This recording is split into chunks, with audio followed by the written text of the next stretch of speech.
What's up all, my name is Kyle. This is the first video of the channel for C41 Yoda, and today we're talking about putting on 35-inch tires on this 2016 SR5 4runner. Is it worth it? Is it a lot of work?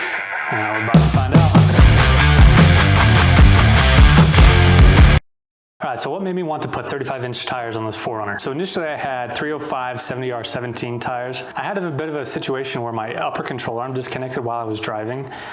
And because of that, driving home, my tire was at a crazy angle and it destroyed my tires.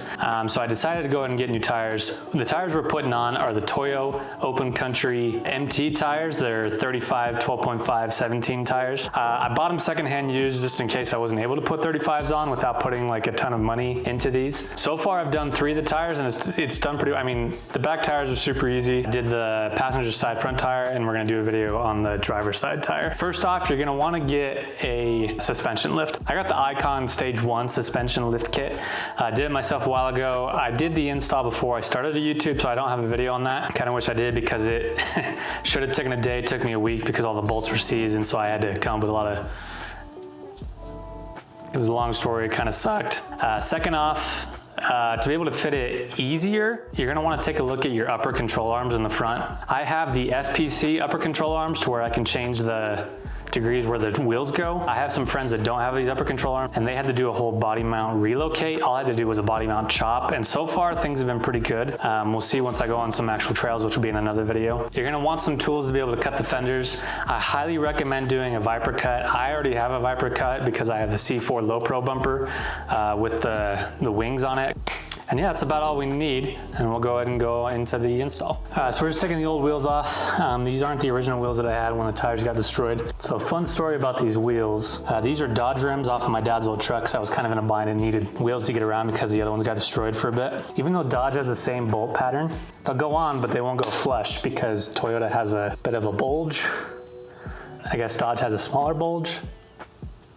Just so you know, if you're looking at the wheels for your Toyota going used, don't buy any Dodge rims.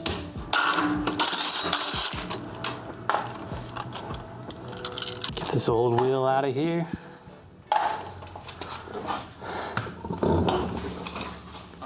Gotta change the angle on this upper control arm with this bracket here so that the wheels are more forward so I'm not hitting the frame here. And we're still gonna have to do some modifications there, but we're gonna go and do that first. Again, if you don't have these SPC upper control arms, there's a good chance that you don't have this option. So next thing we gotta do is we gotta cut / relocate the fender mount. I ended up just cutting it. I'll end up attaching the fender a different way. All right, so we're cutting this part off right here. So yeah, just cutting these 2 things off. There's the body mount that we're gonna be cutting later. All right, that cut's done. Gonna hammer it out of the way and then we'll do the backside. Again, if you're wanting to relocate this, I don't necessarily recommend hammering it because this does become a little loose once you disconnect that, because that's how this is connected at the bottom. Replacing these anyway and finding a different way to connect them, so I'm just cutting them out for now.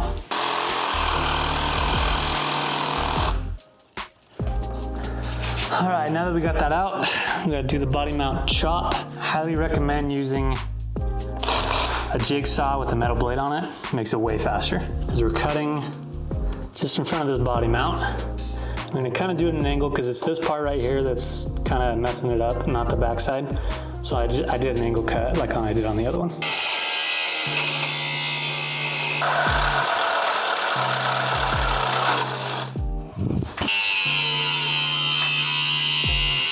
And that's what we're cutting off.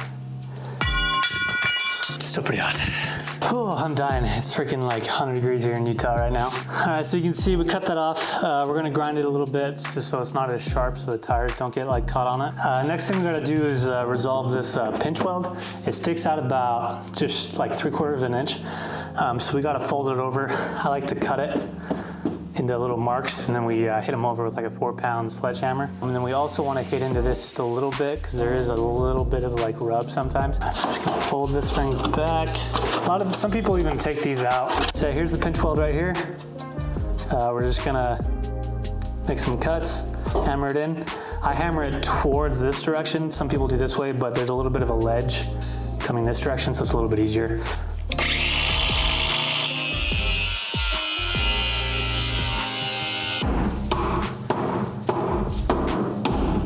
So as you can see, it's all hammered down to the side now. Just get a piece of tape and mark it.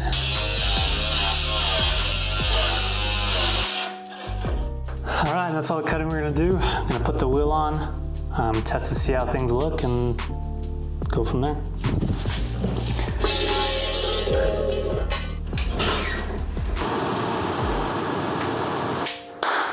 All right, so that was fun. But we got no rubbing. We got them all in, those few things that we did, that's all we needed to get the 35s on. One thing that I did think of that could be a bit of a factor is I also have 1.5 inch spacers on there. So the wheels stick out a bit more. In future videos, I'm gonna show how to, like, what they look like off-road. Do I feel much of a difference? So this being my first video, let me know what you liked, what you didn't like. In the comments, let me know what videos you wanna see in the future. But yeah, for now, we got the 35-inch tires on without having to do a body mount relocate, which I feel like is a pretty big success. Go ahead and follow me on Instagram. Links to everything, like tools, everything will be in the video below. But for now, I enjoyed doing this. We'll see how far this channel continues. But until then, see y'all next time.